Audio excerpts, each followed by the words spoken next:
Here we go!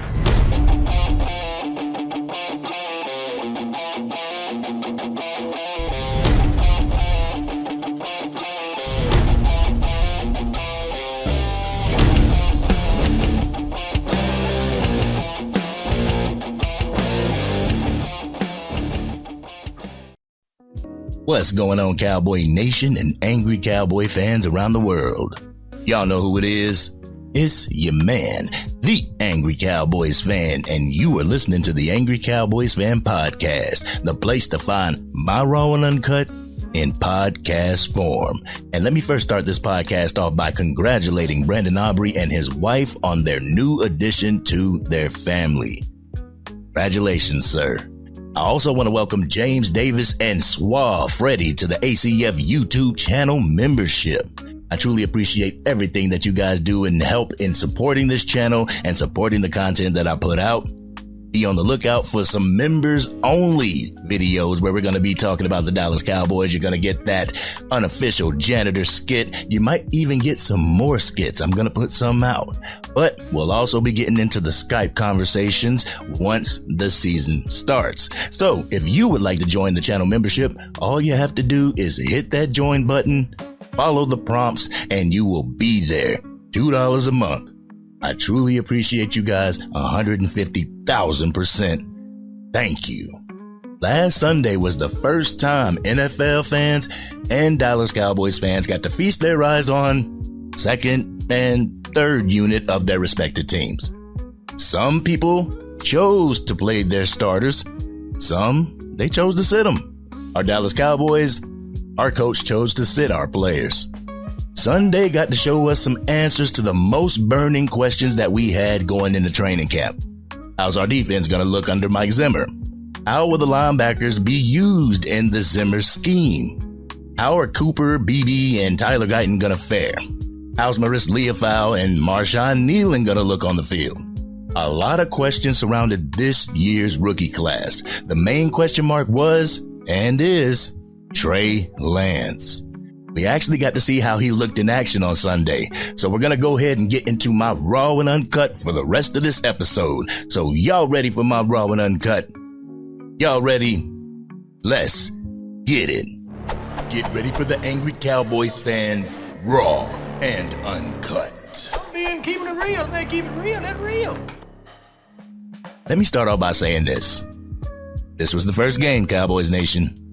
The first game for a quarterback who didn't play much in college and got drafted by the expert offensive mind of Kyle Shanahan and the San Francisco 49ers.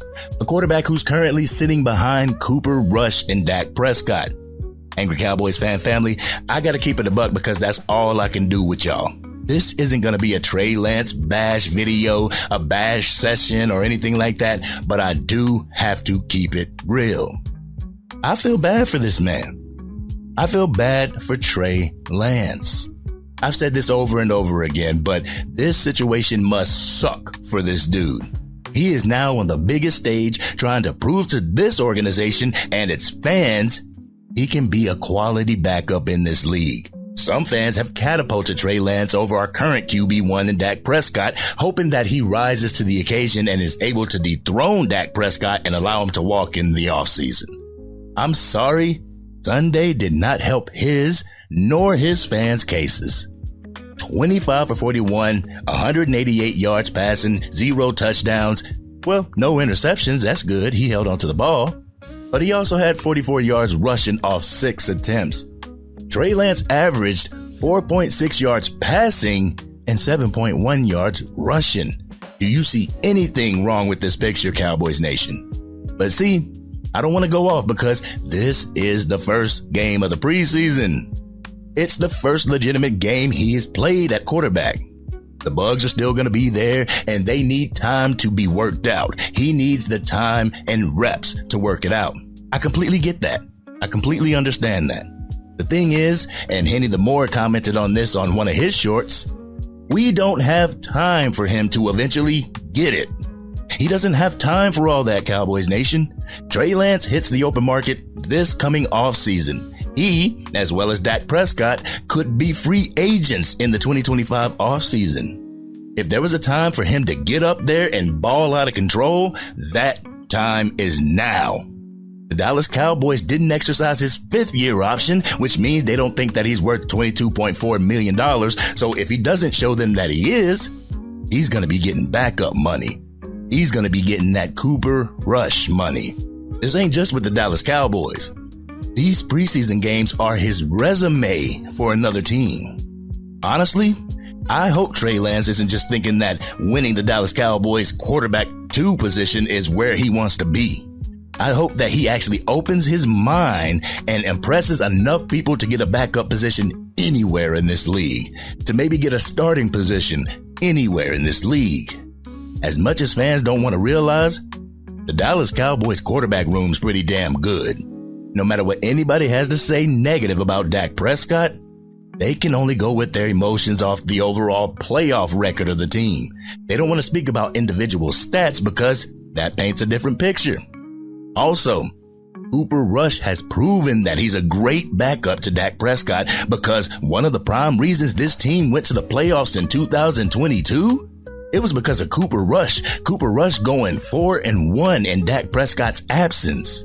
Why do you want to get rid of that, Cowboys Nation? I feel this entire situation has been completely blown out of proportion. It's completely uncalled for and has lent a hand to Trey not being a legitimate threat and being in a legitimate opportunity to thrive.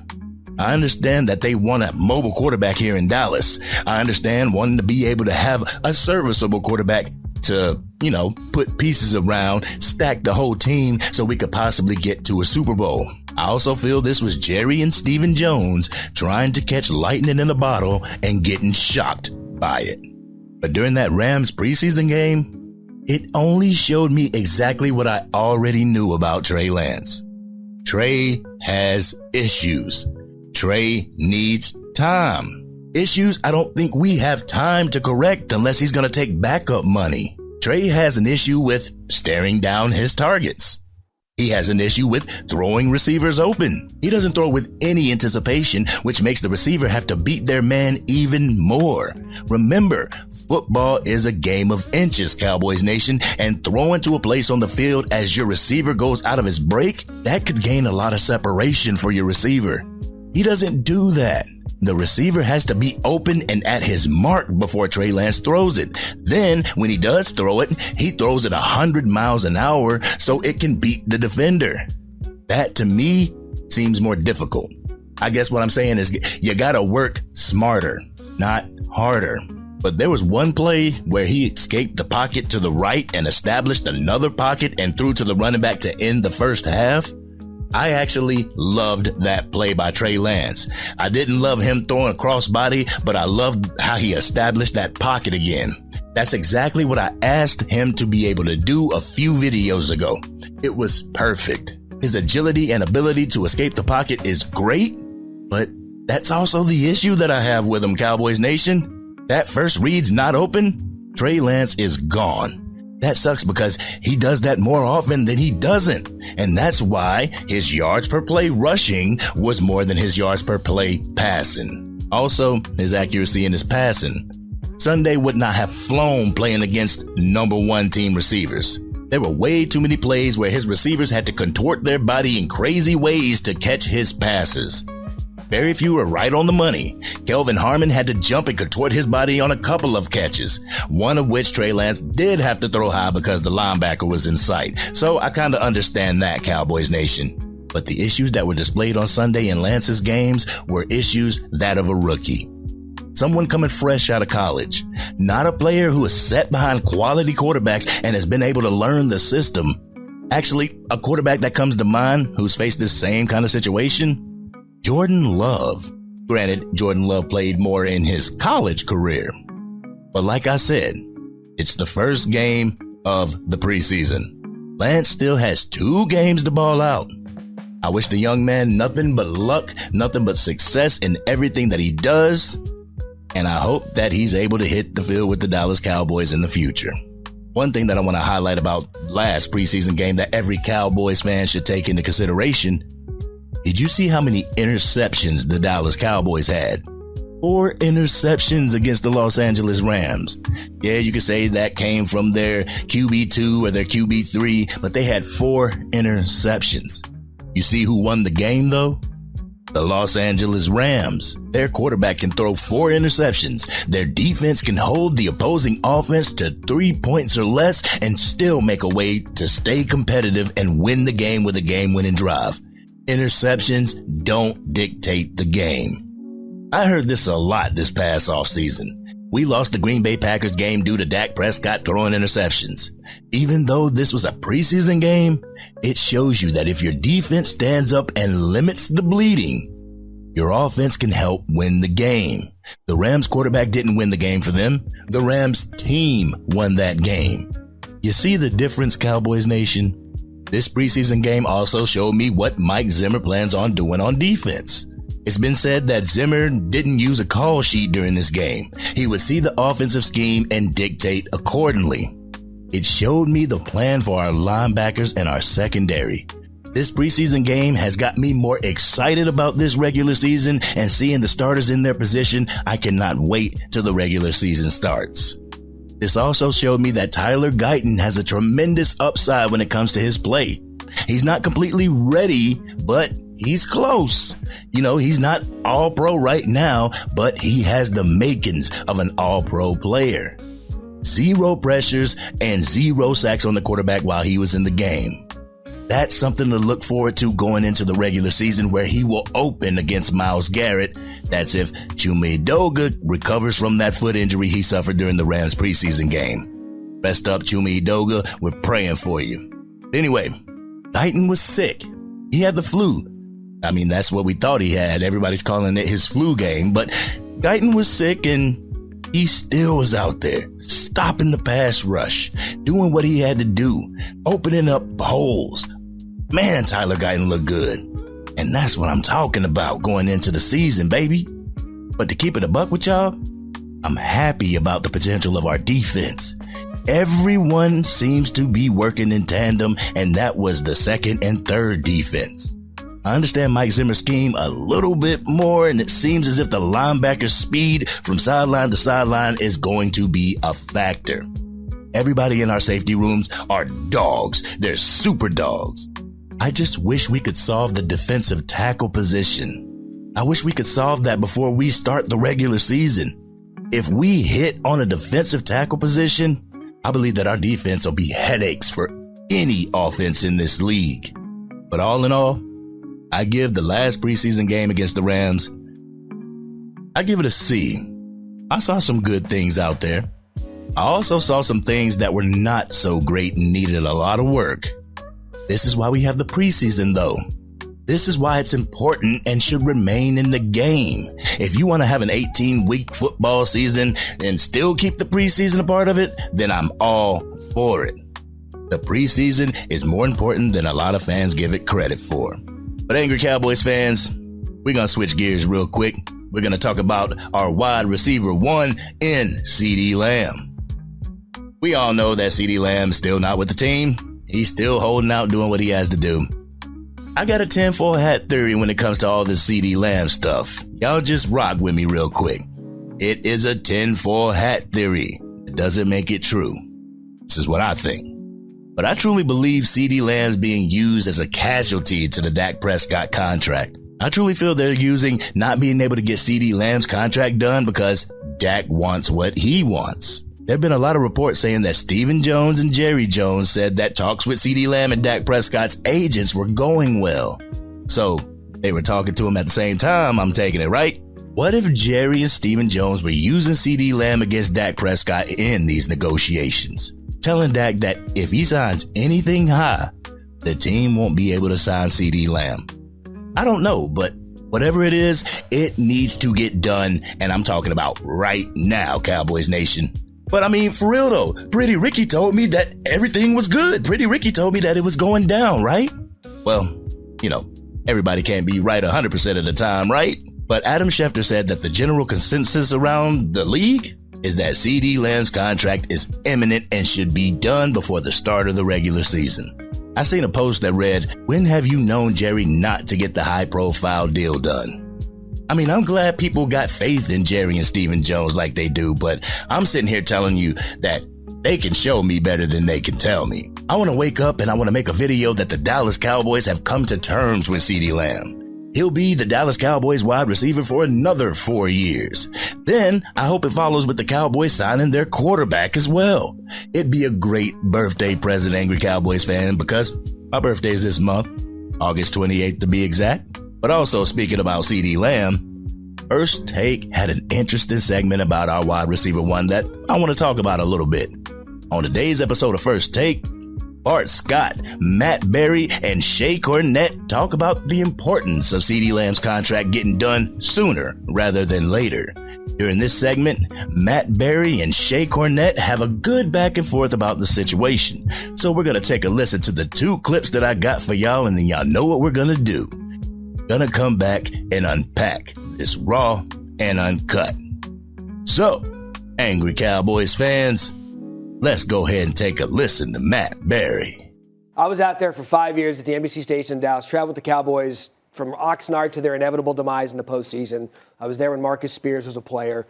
And every time the Dallas Cowboys, look at their history. Yep. Aikman and Irvin, Romo and Des Bryant. And now it's Dak Prescott and CeeDee Lamb. I don't care about, and I think this is the point well made, that it's not about the chemistry. We know that Dak Prescott and CeeDee Lamb have that. What this does was when you lose 90 receptions and 1,300 yards with Tony Pollard gone, Michael Gallup gone, you need to figure this all out together. To me, it's less about the chemistry and the reps. It's about having everybody on the same page in the regular season. I'm also one of those rare people that don't sit up here on TV and talk about week 1 being an end-all be-all, to week 4 being, I don't care if the Cowboys are in sync until week 4. It's a 17-game season in a winnable conference. For me, it's an impact because you need to go into week 1 feeling that everything you've put on the table, 3 consecutive 12-5 seasons, that's the most combined wins without an NFC championship. This is what the Cowboys are. You got your quarterback in the last year of his contract. You got a coach in Mike McCarthy who people are asking if Bill Belichick's going to replace him next year. You can't go into a season without everybody being on the same page. You know, Angry Cowboys fans, he is absolutely correct. You can't go into the season without everyone being on the same page. Not only do some players have to go into the season on the last year of their deal or, 1-year contracts, they have to go into the season not knowing if they have their top weapon on the offensive side of the ball. Not only putting all the pressure on Dak Prescott and the rest of the offense, we're also putting pressure on the defense to be able to have to ball out the offense when the offense can't move the ball down the field. I'm sorry, but this isn't a formula for success, and it's beyond my comprehension how Jerry and Stephen Jones feels this is a healthy environment that cultivates success. A person leading this team into battle who doesn't even know if they got a team to go to next year. Not just their QB1, but their head coach as well. Yet again, the expectations will be on this team to make it to an NFC championship or better. I'll talk about that more in my raw and uncut portion, so make sure you stick around for that. But in the second clip that I got for you, Matt Berry and Shay Cornett have a nice back and forth that I was talking about earlier. So let's take a listen to that, then we're gonna come back and unpack my raw and uncut. So, Cowboys Nation, let's go ahead and take a listen. Jerry likes playing games with contracts. How do we know that? Because every year in the summer, we're talking about a list of players that are waiting on new money and trying to get that are trying to get theirs. So put the BS aside and understand that in the NFL, Bart, you understand this better than anybody. There's a window. You've won 12 games 3 years in a row.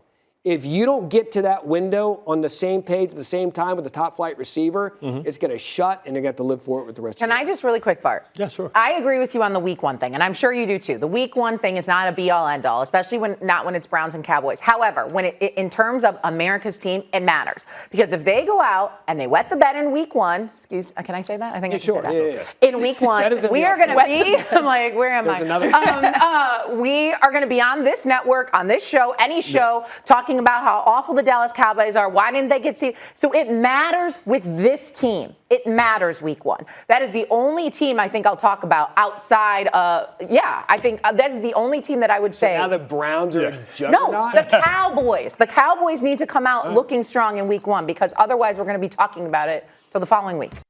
They better go out there and win week 1. But if my memory serves me correctly, didn't the Kansas City Chiefs lose week 1 last year to the Detroit Lions? The year that they won the Super Bowl again? Let's go ahead and get into this. Y'all ready for this Raw and Uncut? Y'all ready? Let's get it. The time for fun and games is over. The time for Zeke who type comments about your wide receiver 1? That time ain't now, Jerry Jones. It's time to start negotiating and putting the pen to the piece of paper. It's time for CeeDee Lamb to be in the building, working out with his team and his quarterback. We can't sit here and play as if training camp reps aren't important for CeeDee Lamb. The best of the best have to get used to playing football. I mean, I don't know. Maybe CeeDee Lamb could just step back on the field and it seemed like he never left. But that is a tall order to fulfill. What the Dallas Cowboys players have to look forward to going into this season is being led by 2 people who don't know if they have a future secured with this organization. They have to look forward in not having a wide receiver 1. They have to look forward to no help coming yet again. Most of all, they are looking forward to everyone expecting them to finish the job with a Super Bowl. I swear, this organization is so ass backwards, Cowboys Nation. They have had a chance to get this deal done on numerous occasions with CeeDee Lamb as well as Dak Prescott. But here we sit waiting. Technically, CeeDee Lamb is still under contract, which means he still has an obligation to fulfill with this team. You know, a part of me gets why he hasn't shown up to training camp, but a part of me really doesn't understand it. I understand that CeeDee Lamb wants to get his money, and I don't blame him for that. I want him to get all his money, get the contract over with. But your rookie deal hasn't expired yet though, CD. I would be in total agreement if the Dallas Cowboys were threatening to franchise tag CeeDee Lamb or something after the old contract ran out. But he is still under his rookie contract for another year. It makes me kind of see why Jerry's not in a rush to pay him right now. His obligation isn't finished to the team. Also, if he gets a contract, that contract doesn't kick in until his rookie contract expires or is fulfilled. I understand that to be security and future stability, but to not show up while you're currently under contract? That's kind of a slap in the face to the organization, is it not? I mean, I could be wrong. But as a Dallas Cowboys fan, I hope they have great chemistry in that locker room because they're going to need it this year. They're going to need that remember the Titan style attitude because they will have to win in spite of their ownership. They're going to have to win despite people feeling a sense of financial security. They're going to have to win not knowing if their coach or their QB1 is going to be with the team next year. Most importantly, they will have to win knowing their ownership doesn't believe in them. You talk about a workplace hazard? The Dallas Cowboys hazard comes from the top. Let's talk about your key players playing in preseason overall. Should our starters play some third preseason games? I mean, honestly, like Dak Prescott, Brandon Cooks, CeeDee Lamb, and your first offense, should they play a series or two toward the end of the third game? Maybe allow the players to go in there the last 2 offensive possessions of the fourth quarter. Get them in the swing of full speed football. Yeah, the joint practices are cool and everything, but I feel this could work out the cobwebs while it still doesn't count. You don't want to have to show up to Cleveland week 1 and work the bugs out and get the kinks out of your offense. The obvious risk is getting your starters injured. I understand that. I would pray that nothing would happen out of the ordinary other than like a twisted ankle or something, but that's a risk that you gotta take. That's a risk that we take in joint practices with another team. Injuries are a part of the game, Cowboys Nation. I'm just a guy who feels the preseason could be used to get that jump on the other teams. If your offense has played together against a defense that's just stepping on the field for the first time, you have the tactical advantage. And I feel the Dallas Cowboys may need all the advantage that they can get because they're sure as hell not getting it from the front office with Jerry and Stephen Jones. And speaking of the preseason, this Saturday at 7 p.m. Pacific Daylight Time, 10 p.m. Eastern Standard Time, the Dallas Cowboys travel to Las Vegas to play the Las Vegas Raiders in the second preseason game of the series. We're going to get to see more Trey Lance and his development into a quality NFL quarterback. We get to see more of Mike Zimmer's defense, and we get to see more of the offensive line working together. I don't know if the Raiders are going to use their backups the majority of the time, but I know the Dallas Cowboys will. We're trying to get into the season with as minimal of injury as possible. We hope that Chuma Edoga's foot situation gets better, like I said before. But this may be a blessing in disguise, Cowboys Nation. With Tyler Guyton looking as good as he does, maybe this will give him more reps that he needs to feel more comfortable in that position. We're going to need him cool, calm, and collected when it's time to face Myles Garrett and that Cleveland Browns pass rush. To keep it a buck, I would have Tyler Guyton starting, then have Chuma Edoga backing him up. But that's just me, Cowboys Nation. That's just me. This has been your man, the Angry Cowboys Fan. Thank you so much for tuning in to yet another episode of the Angry Cowboys Fan Podcast. Podcast episodes will be coming even more when the regular season starts, but I want to know your thoughts about this episode. Let me know you're raw and uncut in the comments section. If you're digging the content and want to help get it out to even more Dallas Cowboys fans, drop a like on the video and share it with your friends who are Cowboys fans. If you are DC for life and will root on our Dallas Cowboys no matter the outcome, hit that subscribe button. Hit the bell to be notified whenever I go live, release a video, podcast episode, and also college football and Madden 25 gameplay. To a person who needs to hear this, thank you for being you. This has been your man, the Angry Cowboys Fan, and I'm out.